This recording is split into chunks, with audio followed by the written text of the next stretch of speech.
di putusan Prapit 2 Roy Suryo sebenarnya sudah disinggung itu, cuma secara melambung, tidak secara prigid atau kaku. Di situ dikatakan ini adalah melanggar hukum acara dan menunda-nunda perkara. Penegakan hukum lebih banyak mengikuti selera netizen. Maka no viral, no justice. Padahal harusnya penegak hukumnya harusnya steril dari pengaruh masyarakat. Maka harusnya hakim ini diisolasi dalam memutus perkara. Kalaupun memang mau pasti, ya naikkan aja perkara. Buktikan bahwa ternyata tidak terbukti. Nah, disitulah membuktikan bahwa ternyata ijazah Jokowi ini asli. Sepanjang pengadilan menerima Prapit kami, ya kami nggak masalah. tetap melanjutkan. Nah, itu yang salahnya, yang tidak Prof yang jawab itu, asas karena tadi. Prof Kan? Yang Iya. salahnya di pengadilan ya. Iya, harusnya kan ditolak di awal, gugur harusnya. Karena harusnya hakim sepakat seragam berpikirnya bahwa perkara ini sudah masuk ke pokok perkara.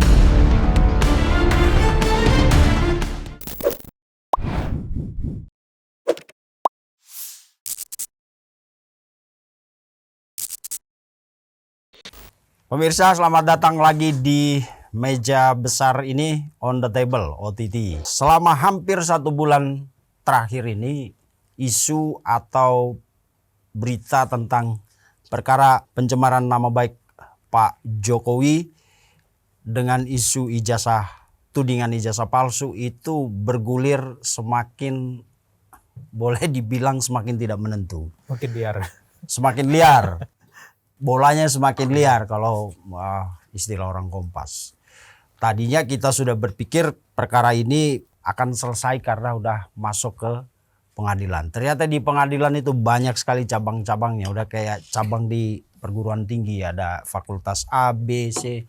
Maka sekarang ada peradilan 1, peradilan 2, peradilan 3. Peradilan 3 belum selesai, Roy udah persiapkan peradilan 4. Dan menyusul juga Tifa yang menurut rencana akan mengajukan juga pra-peradilan untuk menghentikan penuntutan terhadap dirinya. Nah, kita sebagai warga biasa jadi bingung. Ini perkara ini sebenarnya mau dibawa kemana? Kalau dulu Roy, Tifa dan teman-teman ngotot untuk membuktikan keaslian ijazah Pak Jokowi, mestinya perkara ini langsung saja ke pengadilan. Logika sederhana orang-orang awam di luar sana.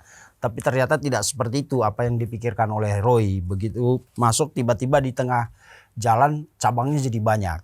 Nah, hari ini saya akan ngobrol, ini bukan versus, bukan head to head, bukan 4 mata dan lain-lain. Tapi kebetulan di sini ada bintang tamu spesial kita yang akan kita ngobrol santai aja tentang persoalan ini. Jadi lebih ke apa yang terjadi sekarang dan kira-kira seperti apa reaksi masyarakat kita melihat proses hukum yang kayak main-main sekarang kesannya.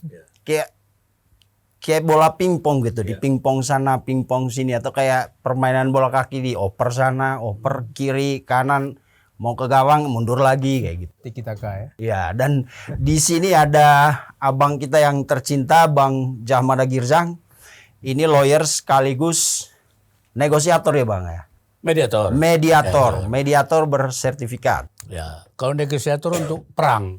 Mediator ya. Mediator untuk perdamaian. Oke. Ya.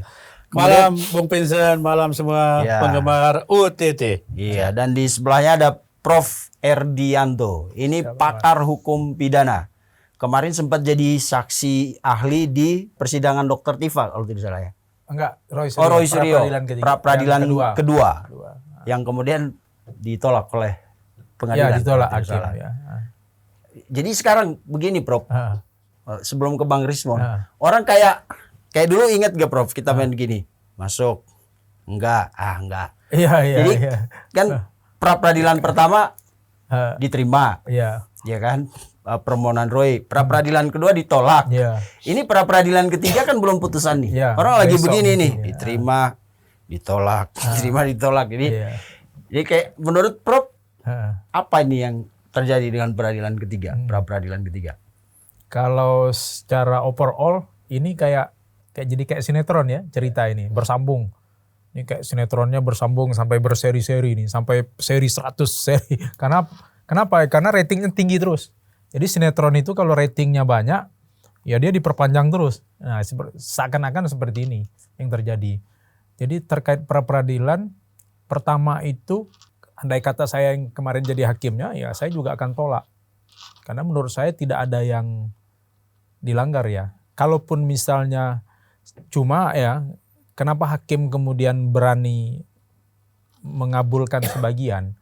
Karena saya pikir begini, putusan pra-peradilan di yang pertama yang diajukan Roy Suryo itu lebih sebetulnya kayak non-executable.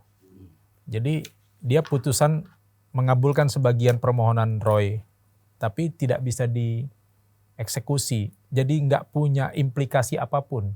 Kan hanya menyatakan tidak sah penangkapan karena ada prosedur yang terlampaui. Orang penangkapan kan sudah selesai.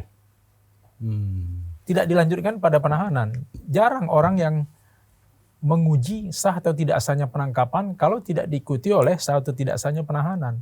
Kalau orang ditahan, kemudian diajukan pra-peradilan, lalu penahanannya tidak sah, kan dia harus dikeluarkan dari tahanan. Yeah. Kalau penangkapan, ya peristiwa penangkapan itu kan hanya 1 kali 24 jam.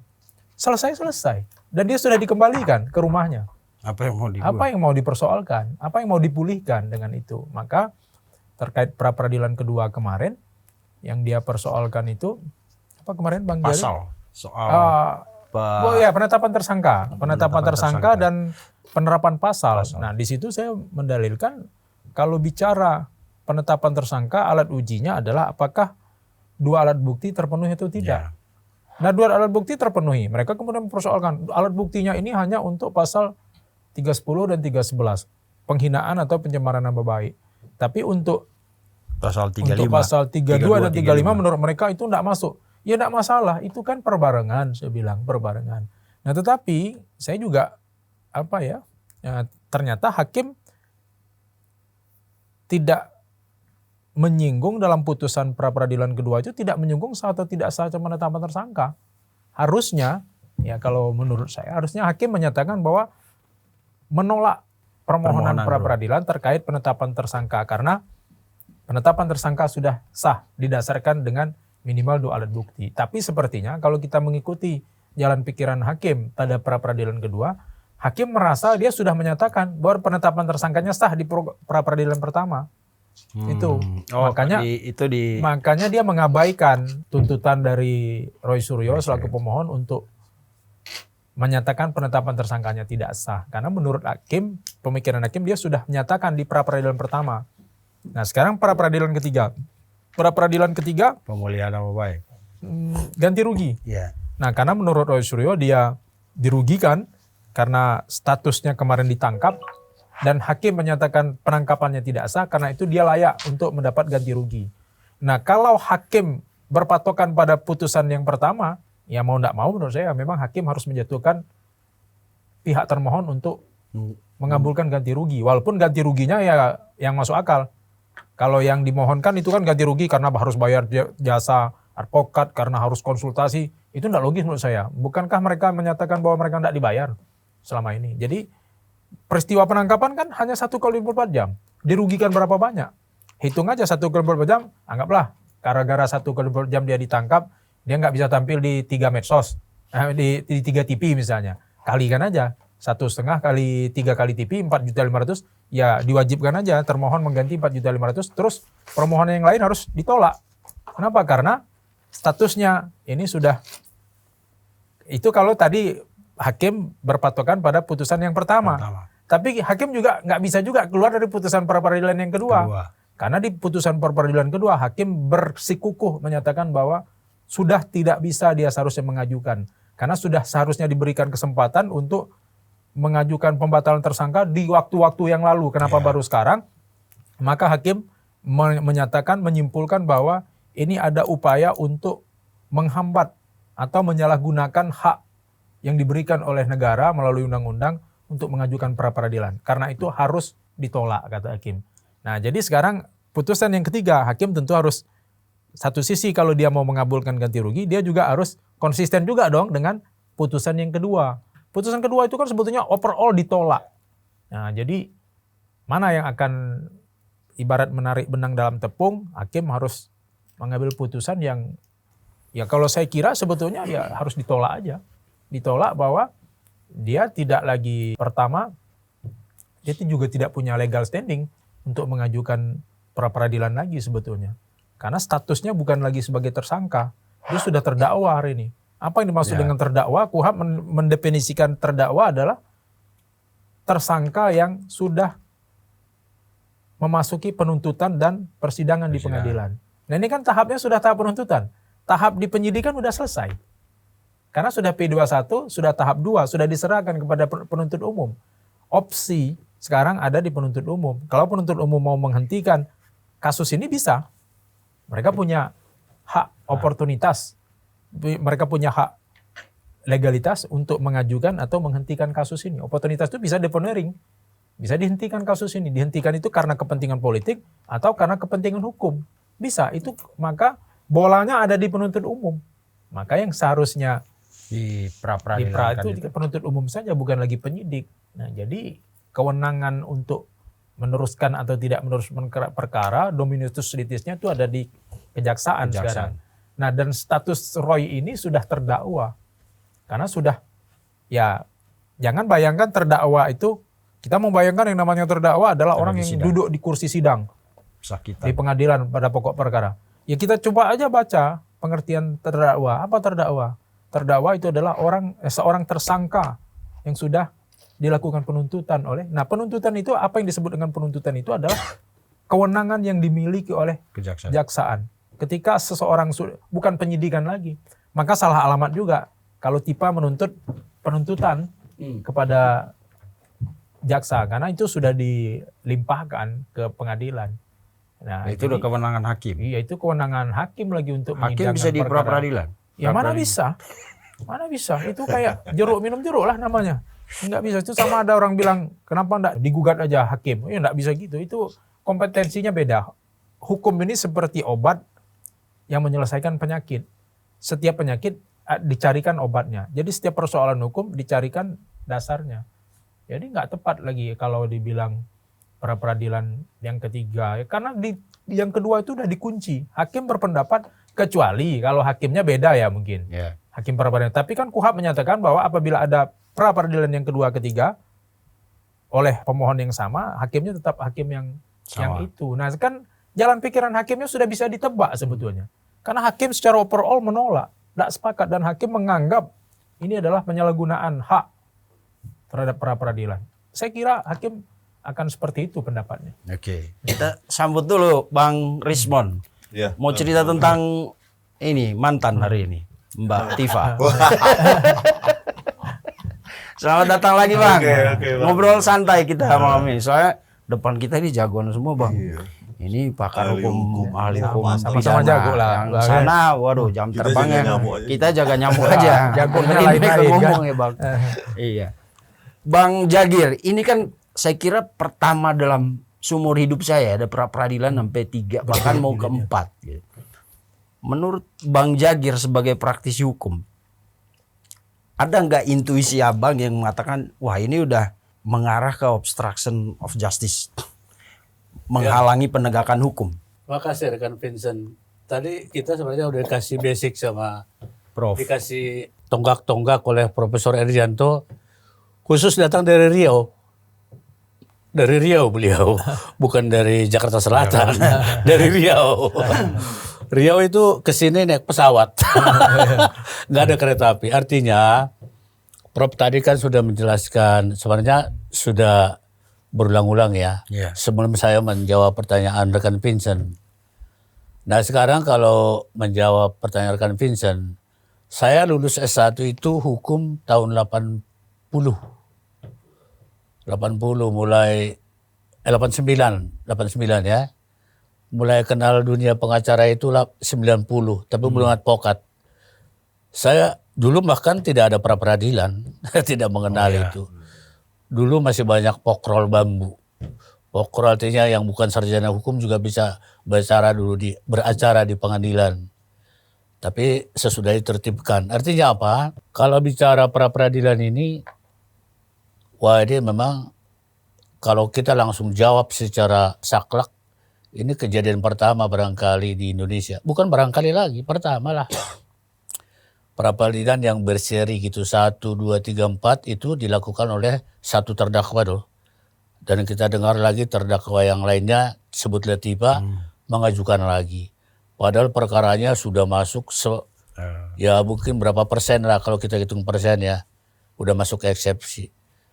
Nah, jadi kalau saya dari segi praktisi hukum berpendapat begini rekan Vincent. Kalau profesor nanti luruskan ya Prof ya.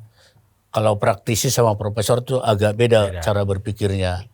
Profesor itu memberikan ilmu di perkuliahan, kami melaksanakan di lapangan.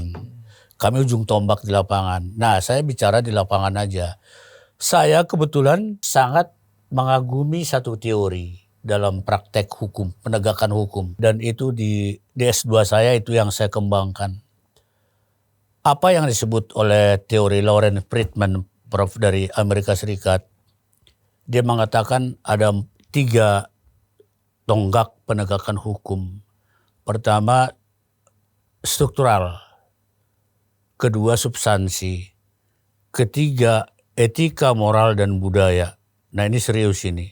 Ini sekarang yang kita alami ternyata. Teori ini udah lama. Tapi ternyata teori ini ternyata masih berlaku sampai sekarang. Rekan Vincent, kalau bicara struktur pengadilannya. Saya berkali-kali mengatakan pengadilan apa sih nggak ada di Indonesia lengkap Prof ya. Gedungnya mewah-mewah seperti gedungnya rekan Vincent ini. Full AC, menunggu di persidangan sekarang nggak bosan seperti mall. Apalagi pengadilan negeri Jakarta Pusat. Wah, AC-nya tuh 18-19 derajat gitu loh. Artinya secara struktur atau lembaga itu kita udah mantap. Kedua secara substansi. Undang-undang apa yang tidak ada rekan Vincent? Kalau kita tanya undang-undang mungkin Profesor Erjanto lebih paham ya. Kayaknya udah lengkap. Semua kebutuhan manusia di Indonesia itu diatur dalam undang-undang. Mulai dari lahir undang-undang perlindungan anak-anak sampai tipikor sampai apapun. Yang menjadi masalah sekarang adalah yang kata Lawrence Friedman tadi, etika, moral, dan budaya. Kalau bicara sama perkembangan hukum, khususnya Roy dan Tipa sekarang ini, menyentuh yang 3 ini justru. Poin yang ketiga ini. Etika, moral, dan budaya. Bagi siapa? Bagi penegak hukum. Sekarang siapa penegak hukum? Undang-undang kejaksaan, undang-undang kehakiman, undang-undang advokat mengatakan 4. Hakim, jaksa, polisi, pengacara. Diuji sekarang itu unsur yang ketiga dari Lawrence Friedman tadi. Etika, moral, budayanya di mana? Dalam penegakan hukum. Kenapa saya bilang begitu? Sejatinya yang 4 pilar ini harus menegakkan, memakai norma-norma hukum untuk menegakkan keadilan atau mencari keadilan. Bukan justru membelokkan. Nah, kalau membelokkan ini nih, moral etikanya nih bahaya nih. Makanya saya bilang moral dan etika penegak hukum, saya nggak sebut hakim kah, jaksa kah, polisi kah, kami advokat kah, question mark sekarang. Kenapa? Kok bisa sampai Prapi itu 4 seri? Bahkan kalau nanti Profesor Erjanto mengatakan yang bukan objeknya juga sekarang diajukan. Terus pertanyaan, kenapa diterima? Jadi udah seperti kata Klein Kurisman, sudah menjadi logika circle. Kalau saya lebih kasar lagi, vicious circle, lingkaran setan. Karena bobroknya moral tadi itu. Nah, jadi akhirnya kalau saya sekarang, kelanjutannya lagi, akibatnya timbullah sekarang yang disebut OOJ. Obstruction of Justice. Obstruction of justice. Apa ciri-cirinya? Ada penundaan, ada pengulangan, ada pengulur-ulur waktu. Itu masuk dari unsur obstruction of justice itu. Nah sekarang di mana aturannya? Sebenarnya aturannya banyak. KUHP lama pasal 221 mengandung itu. KUHP lama ya. KUHP baru pasal 282 juga mengandung itu. Apalagi keahliannya Profesor Erjanto ini di KPK pasal 21. Pernah tuh pengacara kena, nggak usah sebut pengacara itu siapa ya, 6 tahun dia kena karena obstruction of justice. Menghalang-halangi kliennya untuk dirawat. dibikin masker segala macam, masuk dia 6 tahun. Saya nggak sebut itu, tapi semua kita tahu lah itu. Jadi kalau udah masuk tadi kategori etika moral tadi itu, seharusnya saya anjurkan sih dalam hal ini penyidik yang menyidik perkara ini harusnya berkeberatan, harus mulai menelusuri apakah memenuhi unsur yang dilakukan mereka ini, pengulangan, penundaan, memorat-maritkan, membolak-balik perkara ini, yang sudah masuk perkara mundur lagi prapit, yang prapit 1, 2, 3, 4, yang tidak objek juga masuk nggak? Saya tidak berani mengajari atau memberikan perintah ke penyidik, tapi kalau kita dulu contohnya, kita lihat dulu ke belakang ya, yang terjadi dulu di KPK, yang keberatan itu adalah KPK saat itu. Karena mereka yang menyelidiki perkaranya tuh, tiba-tiba terdakwanya saat itu diulur-ulur waktunya. Dibikin masker lah, disuruh sakit lah segala macam. Nah, dalam ini tentu penyidik seharusnya. Jadi hal ini Polda Metro Jaya ya, harus saya sih selaku penegak hukum tadi 4 ini, saya berkewajiban atau punya hak mengatakan itu. Coba diteliti sekarang mereka ini. Apa sih? Kalau dalam obstruction of justice, disingkat OOJ, motifnya dicari dulu. Benarkah itu menegakkan norma-norma hukum atau justru membenamkan norma-norma hukum itu? Nah, jadi ini menurut saya serius ya. Saya udah bicara kepada beberapa kawan katakan praktisi hukum, coba kita konsen ya, jangan nanti kita terlambat bicara gitu loh. Terlambat bicara nanti sampai ada seri prapit ke-10 kan, yang malu siapa? Sama-sama lah penegak hukum yang 4 tadi itu. Jaksa, hakim, polisi, pengacara. Bukan hanya hakim doang yang, karena terlibat semua di dalam penegak hukum ini. Mari, saya posisi sekarang bicara sebagai penegak hukum, advokat praktisi hukum. Rasanya nggak benar deh ini.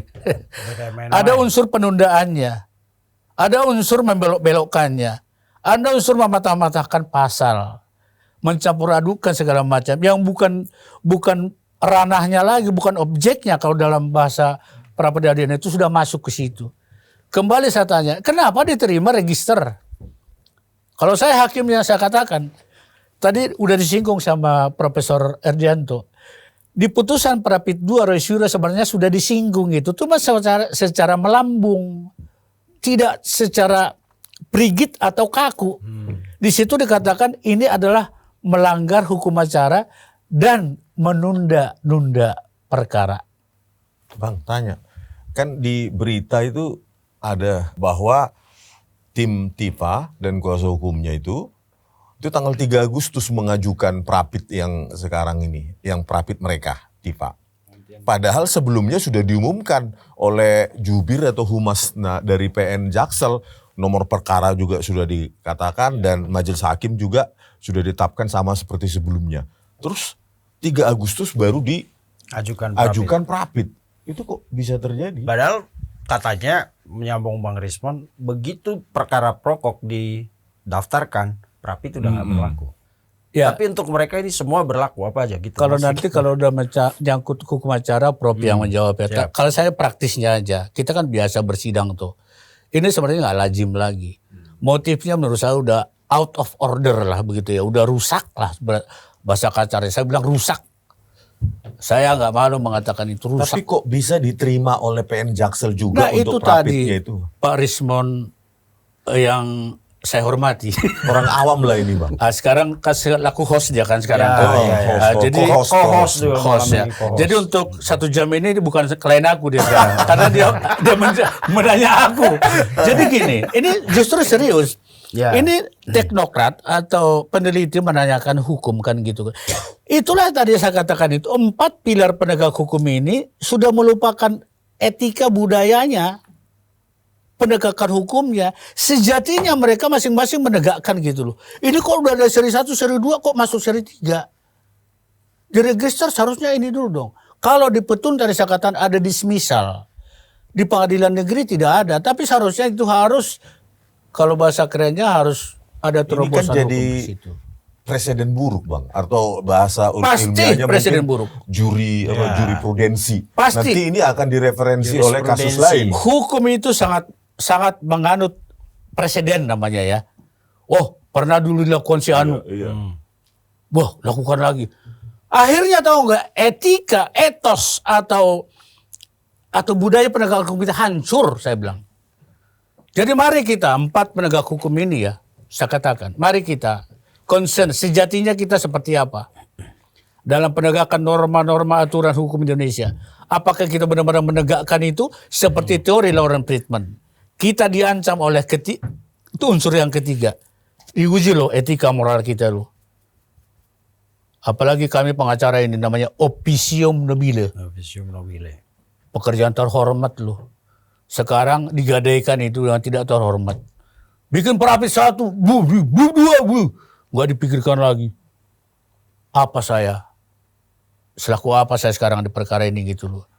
Ya, bukan mengatakan bahwa seseorang seperti saya lah udah malaikat gitu. Tapi ya posisi saya seperti bahwa Rismond ini ke Solo itu kan satu jalan yang benar-benar menegakkan aturan yang cepat dan itu manusiawi dan itu diatur oleh undang-undang. Aku tegakkan pasal 79 itu.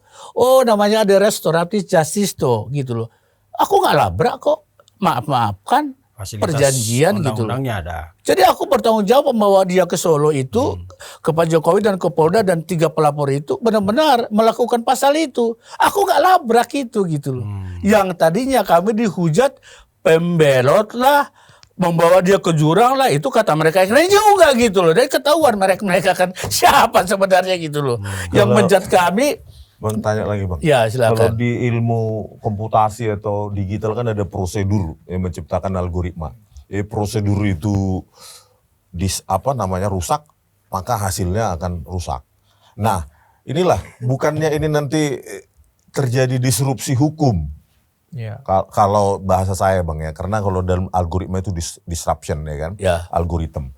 Nah, ini bukan nanti jadi disrupsi law disruption, karena nanti kan merujuk ke sini nanti. Loh, TIFA kan bisa, sudah diregister, sudah diumumkan, bahkan majelisnya sudah ditetapkan, masih bisa mengajukan pra-peradilan. Nah, itu akan dicontek mungkin kasus-kasus korupsi. Silakan gitu. Prof. Mungkin gantian Prof. Kami soalnya jadi gini, ada ahli dan logika orang awam Bang. Awam hukum. Sebenarnya ini kita kan tidak linear, tidak konsisten menerapkan azas. Jadi kan dalam struktur hukum itu ada namanya nilai. Nilai itu harusnya linear dengan asas. Asas itu yang tadi dibilang Bang Jagir itu kan sebetulnya asas kepatutan, etika, moral. Nah, ini kan asas ini yang dilanggar. Di bawah asas itu baru namanya kaedah, norma. Nah, norma ini kemudian ini stupendo teori sebetulnya, dan ini kemudian diadopsi oleh Profesor Purnadi dan Profesor Suryono Sukanto terkait dengan hubungan hierarki ini. Jadi tadi nilai di atas sekali, segitiga, kemudian asas, di bawahnya norma, di bawah lagi etika, moral. Penerapan kaedah, penerapan norma. Nah, penerapan norma ini yang bisa menyimpang. Ini yang bukan bisa yang terjadi penyimpangan. Sebenarnya kan ini kan tidak normal. Seharusnya ini tetap jalan. Jadi di 3 ini nilai, asas dan norma itu kan linear, itu kan kajian dogmatik hukum. Kalau yang penerapan kaidah hukum itu kajian dari empirisme hukum, kajian ilmu kenyataan hukum. Struktur ilmu hukum itu kan ada ilmu pengertian, ilmu norma dan ilmu kenyataan hukum. Nah, ilmu kenyataan hukum ini yang kadang-kadang bisa berubah, makanya gelas yang sama bisa berbeda di tempat yang berbeda. Nanti ketika ini berada di daerah yang suhunya panas, dia akan jadi panas air ini, walaupun air ini sebenarnya suhunya tadi biasa. Nah, gelas ini mungkin untuk ukuran orang belahan barat sana mungkin kurang airnya, tapi bagi kita ini cukup. Nah, ini kan ilmu dogmatik dan ilmu pengertian ini dia akan berbeda ketika dihadapkan pada manusia yang berbeda. Sama kayak di kedokteran juga kan, obat tidak selamanya sama terhadap untuk treatment terhadap orang.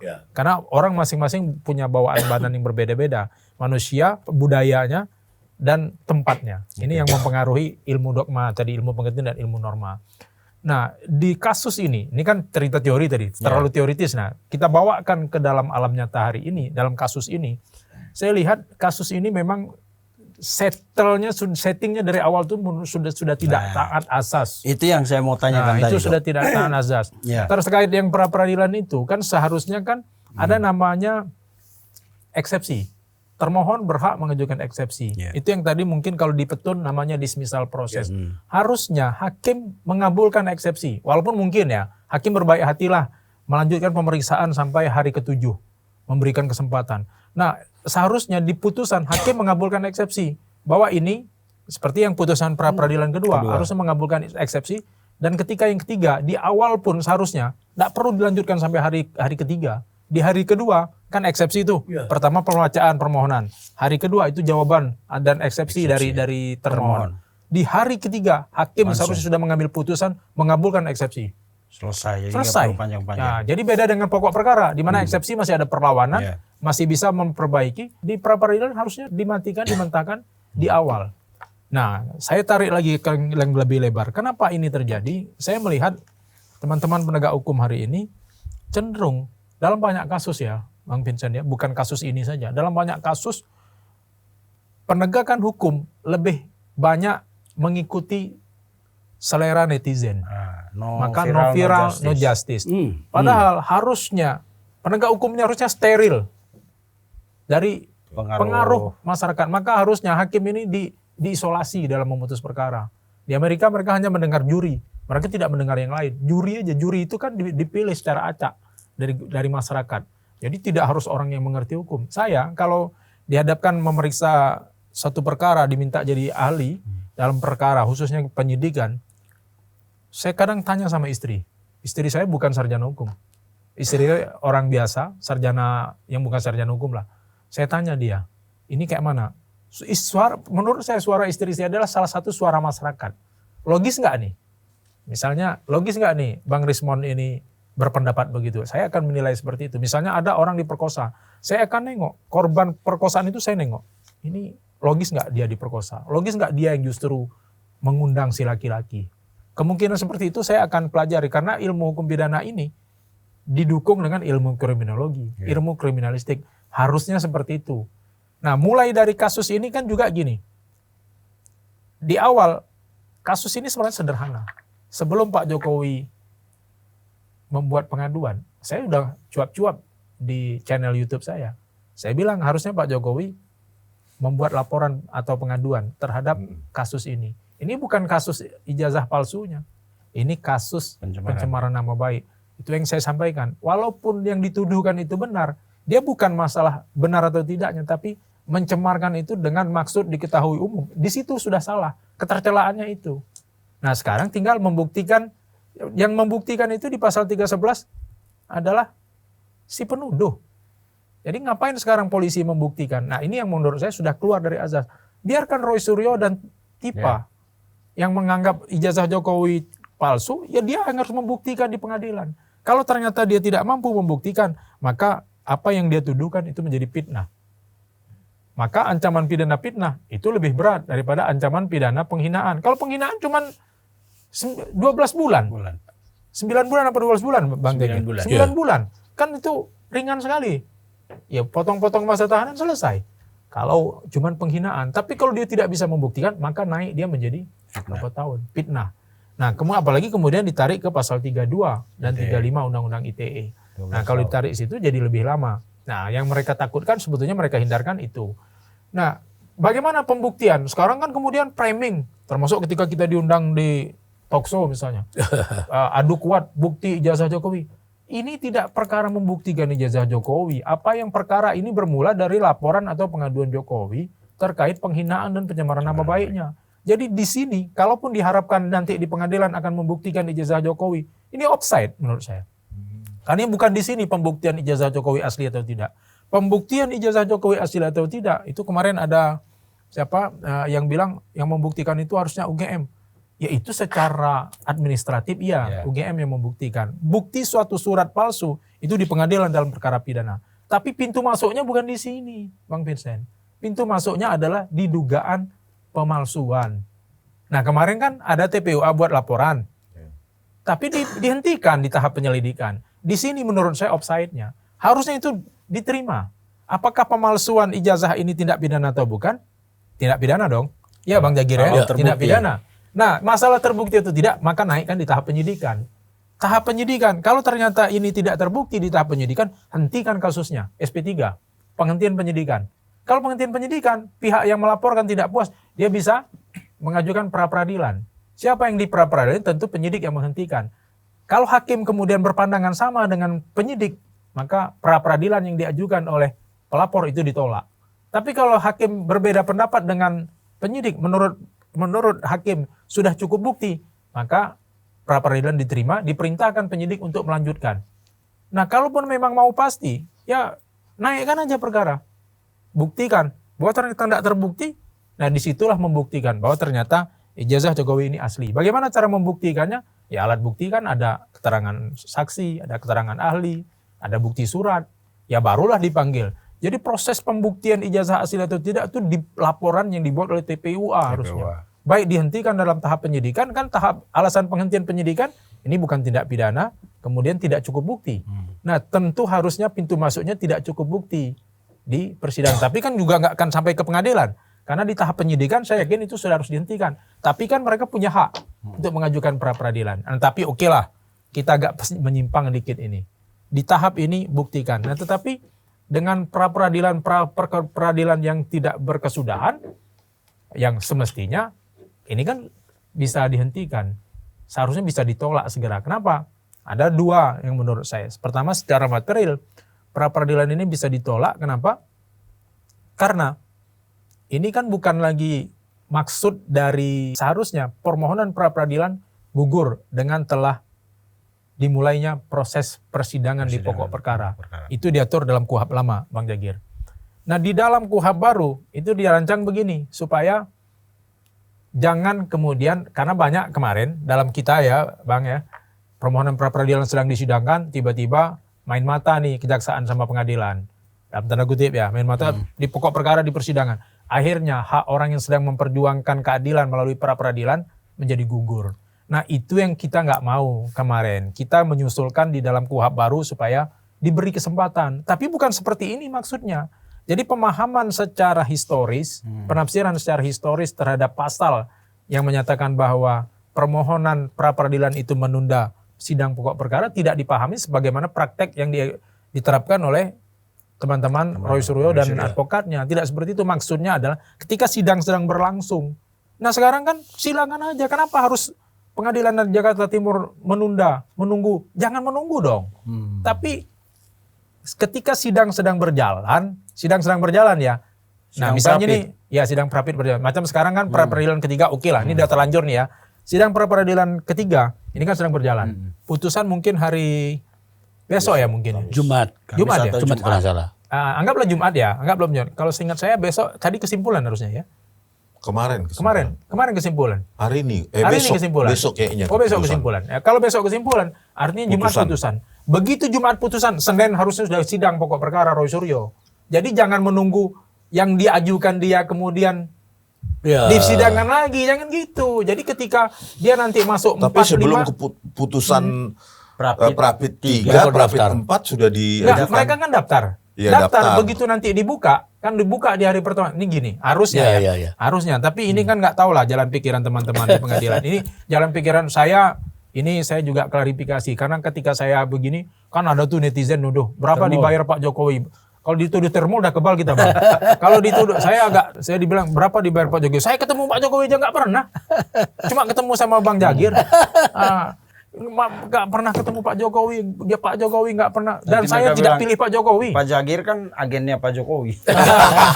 kesana pokoknya ada aja. Ya saya nggak pilih Pak Jokowi. Kalau posisi Prof itu emang harus tutup telinga seperti hakim di Amerika tadi. Iya, nah jadi harus mendengarkan orang-orang yang seharusnya ketika ini dinaikkan perkara persidangan, jangan menunggu. Kalau kan belum disidangkan. Jadi begitu sidang pertama dibuka, anggaplah jadwal persidangan pra-peradilan yang keempat tanggal berapa katanya? Anggaplah hari Senin. Hari Senin, begitu sidang sudah dinyatakan dibuka di Pengadilan Negeri Jawa Timur, maka hari pertama hakim menyatakan gugur. Orang dulu gugur, kalau gugur zaman KUHP lama Bang, ini sidang nih, sudah hari keempat nih Bang Vincent, Bang Desmond. Hari keempat, sudah pemeriksaan bukti-bukti nih, tapi tiba-tiba putusan pengadilan pokok perkara dimulai. Misalnya hari ketiga atau hari keempat. Dimulai, itu langsung gugur pada saat itu juga. Itu suddenly dead. kuhap Rapid. lama. Rapid kandidat. Jadi bisa di hari pertama tanpa menunggu eksepsi dan lain-lain. Iya, hakim bisa. memutuskan. Ketika pokok Itu yang perkara kita sudah bilang disidangkan. hati nurani hakim itu ya. Iya, Ya, ketika itu sidang dia. pokok perkara sudah dilaksanakan. Nah sekarang kenapa sidang pokok perkara kok menunggu sidang peradilan keempat lah, kelima? Kapan sampai kapan? Seperti saling nunggu gitu, Prof. Mana kepastian Kan hukumnya? jelek sekali kan, saling Iya, nunggu nanti gitu. Pola itu kan akan diikuti oleh Bu Tipa nanti. Bukan cuma itu Bang. Khawatirnya ini akan diikuti oleh semua orang Ya. nanti. Dalam Kalau ini praktek semua hukum nanti ya. diikuti, ya sistem peradilan kita akhirnya mengabaikan azas. Tadi azas ya, azas yang harusnya sama dengan norma, sama dengan penerapan. Nah bahwa penyimpangan tadi yang saya katakan segitiga tadi, nilai asas, norma, dan penyimpangan. Penyimpangan itu kan harusnya bagi pelanggar hukum. Bagi aparat harusnya tidak boleh ini ada penyimpangan. Aparat inilah, penegak hukum tadilah yang harus meluruskan jalan ini. Penasihat hukum, advokat harus memberikan Ya. nasihat yang betul. Jangan membuat sesuatu yang bersifat eksperimen. Nah memang mungkin terkesan jagoan ya. Jagoan mengolah pasal-pasal. Saya kira, nah ini hukum ini bukan cuma bicara norma ya, tapi juga ada, dan ini juga ketika terjadi penafsiran juga berkaitan dengan penafsiran sistematis, penafsiran historis, penafsiran teleologis. Nah ini yang harusnya diambil alih oleh hakim, Bang Jagir. Nah harusnya hakim mengambil alih ini dan kemudian menyatakan ditolak semua. Jadi setiap permohonan langsung ditolak, termasuk juga pra peradilan Dr. Tipa ya harusnya ditolak karena itu tidak kompetensinya tidak masuk. Ya. Kompetensi absolut itu bukan kewenangan pra peradilan. Kalau itu sempat diterima lagi, waduh, saya tidak tahu ini. Saya kira bukan cuma Ya. teman-teman advokat yang bereksperimen, hakim juga bereksperimen nanti Ya. kalau itu. Kan Karena artinya terkait Prof ya dalam terkait. penegakan hukum Nah, itu ini ya. nggak boleh bereksperimen, jangan melakukan penemuan hukum dalam hal ini. Penemuan hukum itu kan dalam hal keadaan hukum tak ada. Ya. Atau hukum mendua, ragu, itu penemuan hukum. Ini hukumnya udah jelas kok. Dilarang untuk mengajukan pra peradilan ketika pra peradilan itu dinyatakan gugur kalau pokok perkaranya. Bukan sebaliknya pokok. Sama nih kayak gini Bang Jagir. Di dalam praktek sering orang bilang begini, ketika dalam perkara pidana pencurian atau pengrusakan, itu katanya prejudicial geshil, harus menunggu perkara perdatanya selesai. Dalam hal apa saya bilang? Kenapa pengadilan yang harus menunggu? Kok pelaku tidak disuruh menunggu? Seharusnya mereka yang menunggu. Kalau mereka berdebat tentang harta warisan atau sengketa tanah, maka harusnya mereka jangan ngambil dulu. Mereka harusnya gugat dulu, baru mengambil. Tapi kan yang terjadi enggak. Malah kita yang dipaksa nunggu. Mereka berperkara perdata dulu. Salah, itu kan karena pencurian itu. Sebagian atau seluruhnya milik orang lain. Sebagian saja milik orang lain. Ya salah. Walaupun ada hak dia juga, tapi dia ngambil. Kenapa ngambil tuh main hakim sendiri, agent rating. Nah gitu. Jadi Kalau kita lihat ini semua hal dipreteli, prosedur, Iya. pasal, Ya, banyak sekali aturan, norma dan eksperimen. lain-lain itu kan. Makanya orang sekarang berpikir gini, Bang. Kalau tadi Pak Prof bilang ini akan dilakukan oleh semua orang, tapi semua orang akan melakukan itu, tapi tidak semua orang berpikir semua tersangka Ya. atau akan melakukan itu, tapi tidak semua tersangka Mau melakukan. mau, tapi belum tentu mendapatkan privilege seperti Roy dan teman-teman. Ini kan yang karena membuat viral tadi ya.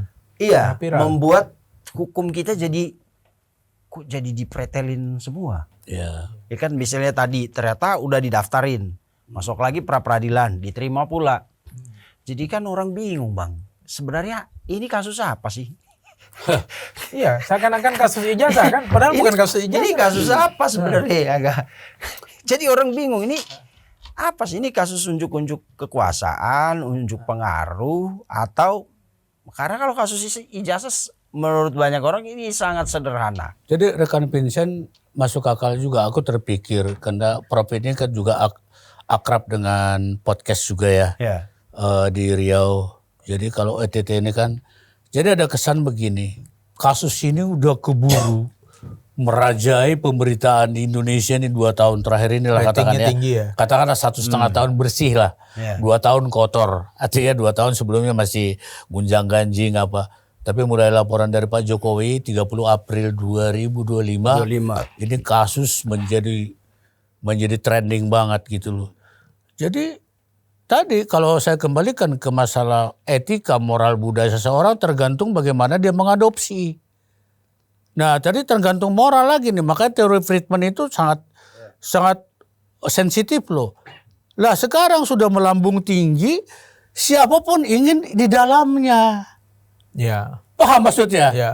Ya 4 tadi itu pilar penegak hukum ini, ya aku juga pengen dong biar lama gitu loh. Sebutlah banyak, ya entah siapapun itu gitu loh. Kalau pengacara memang udah 1,5 tahun di situ. Jadi yang lain barangkali daripada cepat ini. Jadi ya kita boleh bernafsir gitu, tapi sebenarnya negatif. Tapi hati-hati makanya. Tadi tonggak yang ketiga oleh Friedman itu diuji sekarang bagi penegak hukum yang ada di Indonesia. Moral kita untuk menegakkan tadi yang namanya norma, etika, apa segala macam, aturan hukum lah. Benar-benar nggak sejati gitu loh. Apalagi ini menyangkut nama presiden yang ke-7 gitu loh. Diuji sekarang ini. Jadi ada istilah begini loh, rekan Vincent, maaf ya Prof ya kalau salah nanti. Ada breaking of law, ada breach of law.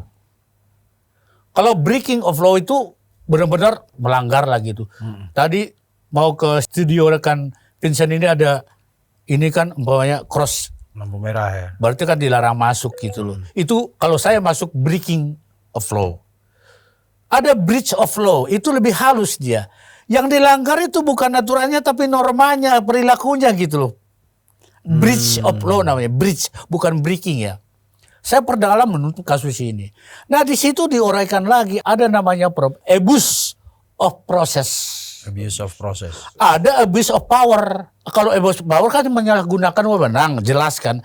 Ini kalau abuse of process, dia pakai pengadilan untuk memperkara suatu perkara, dia udah tahu jelas itu ditolak. Oke. Tapi kan kalau itu memang hampir semua tersangka melakukan itu karena dia kan berusaha untuk menghindar setidaknya Nggak, atau tapi dalam hal abuse of process, dia udah tahu ini sebenarnya ditolak perkara Tapi ini, tapi diajukan. Tapi kan Jadi kalau orang yang beretika seperti Ya. itu, menurut saya zaman sekarang ini sebenarnya nggak masuk lagi. Oke. Kedua, frivolous lawsuit, gugatan iseng, mempermainkan. masuk ke sini. Nah, oke Bang. Jadi saya ulangi lagi istilahnya, frivolous lawsuit. Lawsuitnya kayak keren ya, tapi jangan lupa iseng-iseng aja menggugat. Jadi saya masukkan Prapit 1, 2, 3, 4 sampai nanti ke 20 pun iseng ini. Nah, Tergantung gimana ya. Tapi kan Bang, kipernya, hakimnya. Nah, mau itu tegas. jadi argumentasi mereka adalah permohonan Prapit mereka selalu diterima oleh pengadilan. Nah, itu kan itu begini, Itu loh Bang. argumentasinya di TV, di podcast, Ya, itu diterima argumentasinya untuk disidangkan. Iya, Ya. sepanjang pengadilan menerima Prapit kami, ya kami Enggak masalah. tetap melanjutkan. Nah, itu yang salahnya, yang tidak Itu Prof yang taat jawab itu, asas karena tadi Prof kan. ahli. Yang Iya. salahnya di pengadilan ya. Iya, harusnya kan ditolak di awal, gugur harusnya. Karena harusnya hakim sepakat seragam berpikirnya bahwa perkara ini sudah masuk ke pokok perkara. Itu, tapi di sisi lain kan saling-saling menunggu ini. Seharusnya di Jakarta Timur langsung disidangkan juga perkara. Begitu sudah putus yang ketiga ini nanti, harusnya segera disidangkan. Dijadwalkan sidangnya, bacakan dakwaan. Taruhlah misalnya, hakim kemudian menolak permohonan pra-peradilan di awal. Menyatakan gugur. Ini demo orang seluruh Indonesia. Nggak problem. Itu urusan polisi, Ya. bukan urusan hakim. Bahwa kemudian gara-gara itu dia celaka, dia dicelakakan segala macam gara-gara putusan. Pahlawan dia, masuk surga dia. Pasti kita pengen ekspresi mengedepankan estetika. jelas tadi mendengarkan